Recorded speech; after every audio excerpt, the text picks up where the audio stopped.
Waste to energy ప్లాంట్లు పెడుతున్నాం, recycling యూనిట్లు పెడుతున్నాం, కాంపోస్ట్ తయారు చేస్తున్నాం.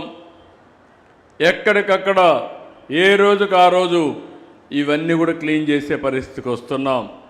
జనవరి 26కి రాష్ట్రంలో ఎక్కడ కూడా రోడ్డు మీద వేస్ట్ అనేది కనపడకూడదు, చెత్త అనేది కనపడకూడదు. దీన్ని ఒక టార్గెట్గా పెట్టుకొని ముందుకు పోయాం. ఇప్పుడు స్వచ్ఛ రథాలు కూడా తీసుకొచ్చాం. మీ ఇంట్లో మీరు వదిలిపెట్టిన వ్యర్థాలను సేకరించి దానికి బదులుగా నిత్యావసర వస్తువులు అందిస్తున్నాం. ప్రస్తుతం 25 ప్రాంతాల్లో స్వచ్ఛ రథాలు ఉన్నాయి.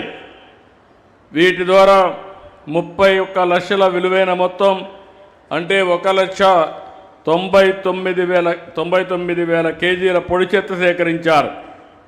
తొందరలోనే 100 రథాలు పెడుతున్నాం. అవసరమైతే ఇంకా పెంచుతాం.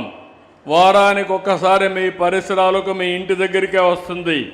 మీరు చేయాల్సింది వారం రోజులు గోతంలో దాన్ని వేసి పెడితే ఆ గోతం అప్పచెప్తే మీకు ఒక 60-70 రూపాయలు వస్తుంది. మీ ప్రాంతం పరిశుభ్రంగా ఉంటుంది. భూమి కాలుష్యం కాదు. మీ పశువులు ఇలాంటి చెత్త తినవు. దీనివల్ల మీ ఆరోగ్యం మెరుగుపడుతుంది. దీనికి మీరందరూ చేస్తామని గట్టిగా చప్పట్లు కొట్టి హర్షాన్ని ఆమోదాన్ని తెలియజేయడమే కాకుండా మీ మనసులో కూడా మైండ్లో కూడా ఎక్కించుకోవాలి.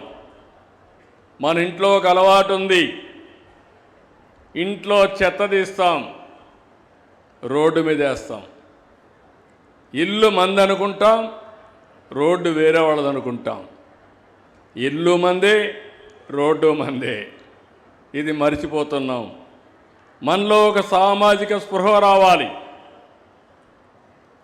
అందరం కూడా అలాంటి స్పృహ వస్తే